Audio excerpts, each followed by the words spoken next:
કાળ ધક્કો મારશે ત્યારે હાય કરતા બધું છોડવું જ પડશે. સમજીને છોડે બહુ સારું છે. ગોકર્ણજી આત્મદેવને સાવધાન કરે છે. તમારો છોકરો તમને ત્રાસ આપે છે, છતાં તમે મમતા રાખો છો, એ સુધરવાનો નથી. તમે એના પાછળ પડશો તો તમારું મરણ બગડશે. પુત્ર મૂર્ખ છે, એનું બધું બગડ્યું છે, તમે ડાયા છો, એના પાછળ કેમ પડો છો? એ સુધરવાનો નથી. ગોકર્ણજીએ ધ્યાન આપ્યું કે મારે શું કરવાનું? જીવાત્માનું ઘર ભગવાનના ચરણમાં છે, આ છોડી દો. ગોકર્ણજીએ એવો બોધ આપ્યો. ગંગા કિનારે આવ્યા છે. એવં સુતોક્તિ વસતોપી ગૃહં વિહાય યાતો વનમ સ્થિરમતિર્ગત ષષ્ટિ વર્ષા યુક્તો હરેરનુદિનમ પરિચનીયયાસૌ શ્રીકૃષ્ણમાપનિયતમ દશમસ્ય પાઠ. આદિનારાયણ પરમાત્માનું ધ્યાન કરે છે, ભગવાનની મનથી પૂજા કરે છે. સિંહાસનમાં નારાયણ વિરાજેલા છે, તે દર્શન કરતા કરતા દશમ સ્કંદનો પાઠ કરે છે. દશમ સ્કંદમાં 90 અધ્યાય છે. શાંતિથી બરાબર પાઠ કરવો હોય તો 10 કલાક 11 કલાક એક આસને બેસે તો દશમ સ્કંદ પૂરો. દશમ સ્કંદમાં શ્રી કૃષ્ણની મધુર લીલાઓનું વર્ણન છે. સંસાર માયાની લીલા છે. માયાની લીલા જોવાથી અને માયાની લીલાનું સ્મરણ કરવાથી મન બહુ બગડ્યું છે. મન શ્રી કૃષ્ણ લીલાનું ચિંતન કરે. દશમ સ્કંદની મધુર કૃષ્ણ લીલાનો પાઠ કરે છે. અર્થાનુસંધાન સાથે પાઠ. પાઠમાં ઉતાવળ ન કરો. પાઠમાં હાથને પગને શરીરના કોઈ અંગને હલાવશો નહીં. તનને સ્થિર રાખો.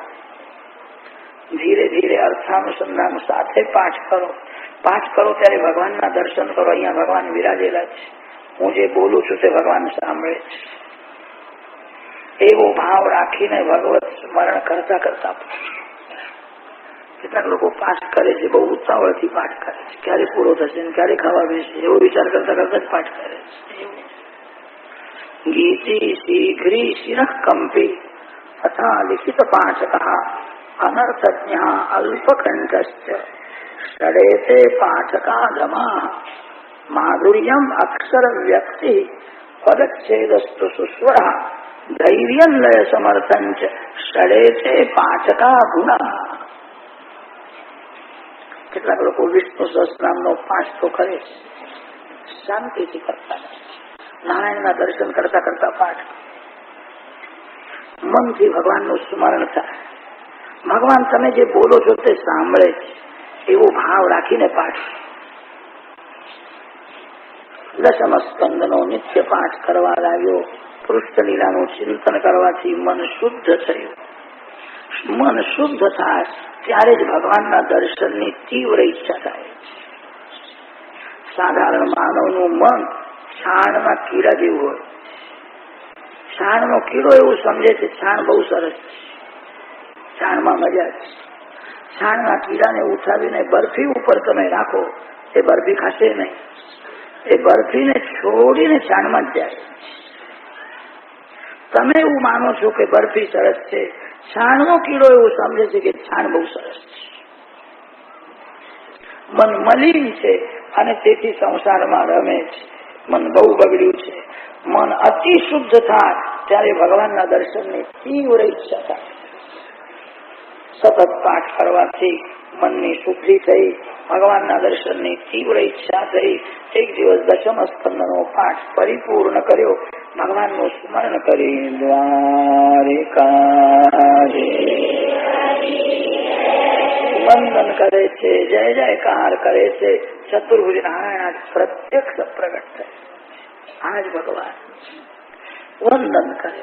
પ્રભુ એને ઉઠાવ્યો, છાતી સાથે રાખ્યો. આત્મા પરમાત્માને મળે ત્યારે દેવ થાય. ભાગવતનો આશ્રય કરે એ ભગવાનના જેવો થાય. આત્મદેવનો ઉદ્ધાર થયો છે. ધુંધુકારી 5 વેશ્યાઓને ઘરમાં રાખે છે. વેશ્યાઓને રાજી કરવા માટે ચોરી કરવા લાગી, પાપ કરે છે. ગોકર્ણજી ઘર છોડીને ગયા છે. વેશ્યાઓએ કપટ કરીને ધુંધુકારીને મારી નાખ્યો.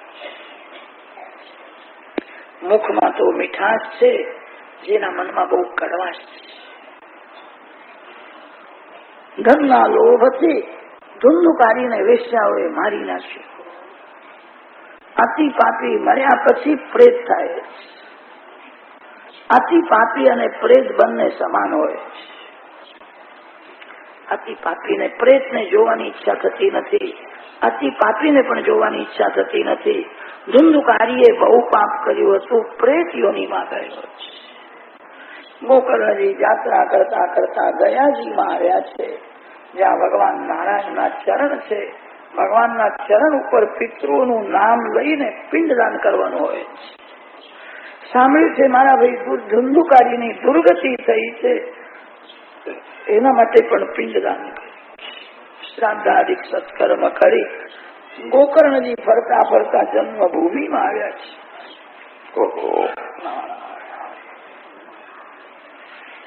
રાત્રે ધુંધુકારી ત્યાં આવ્યો છે, રડે, હું તમારો ભાઈ છું, મારો ઉદ્ધાર કર. કે તારા માટે મેં ગયાજીમાં શ્રાદ્ધ કર્યું. ધુંધુકારીએ કહ્યું છે હું અતિ પાપી છું, અનેક વાર શ્રાદ્ધ કરો તો પણ મારો ઉદ્ધાર નહીં. મેં અતિ પાપ કર્યું છે. સૂર્યનારાયણની પ્રાર્થના કરી. બ્રાહ્મણોમાં કેવી શક્તિ હતી. સૂર્યનારાયણને અર્ઘદાન કરીને કહ્યું મહારાજ 1 મિનિટ ઉભા રહો, મારું ખાસ કામ છે. મારા ભાઈની દુર્ગતિ થઈ છે, એનો ઉદ્ધાર થાય એવો ઉપાય બતાવો. સૂર્યનારાયણે આજ્ઞા કરી ભાગવતની કથા. ગોકર્ણજીએ ધુંધુકારીના ઉદ્ધાર માટે આષાઢ મહિનામાં ગામમાં જ કથા કરી છે. લુલા લંગડા આંધળા પણ કથામાં બહુ આવ્યા. મર્યા પછી પાછળથી કથા થાય એ બહુ સારું નથી. મળતા પેલા કથા સાંભળે, પાપ છોડે, સતત ભક્તિ કરે. પાછળથી કોઈ શ્રાદ્ધ કરે કે ન કરે, કથા કરે કે ન કરે, તમારું કલ્યાણ તમારે જ કરવાનું છે. તમારી લાગણી જેટલી તમને છે એટલી બીજા કોઈને નથી. કથા સાંભળે છે, બહુ ભીડ કરી છે. ભીડમાં ધુંધુકારી પણ ત્યાં આવ્યો છે અને બેસવાની જગ્યા મળી નહીં. 7-8નો એક વાંસ હતો, તે વાંસમાં એને પ્રવેશ કર્યો. ત્યાં બેસીને કથા સાંભળે છે. વાંસ વાસનાનું પ્રતીક છે. જીવ વાસનામાં રહીને શરીર છોડે છે. વાસના પુનર્જન્મનું કારણ બને છે. અન્નમાં વાસના જાય છે, ખાવાનો વિચાર કરે છે. ધનમાં વાસના જાય છે. વાસના એ જ ગાંઠ છે.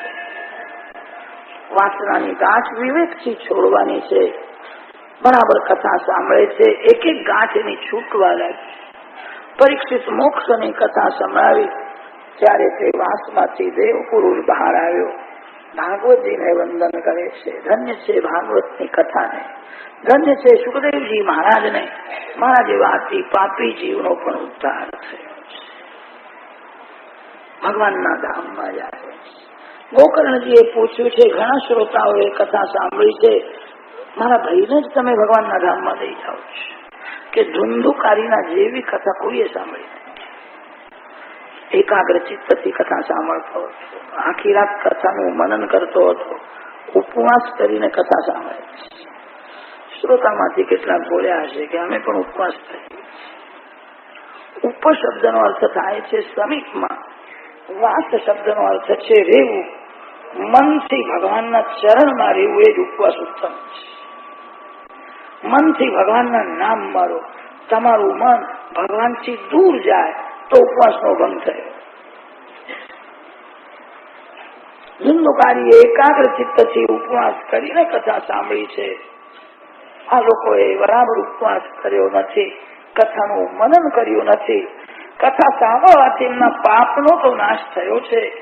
હજુ કથા સાંભળવાની જરૂર છે. શ્રાવણ મહિનામાં ફરીથી કથા કરી છે.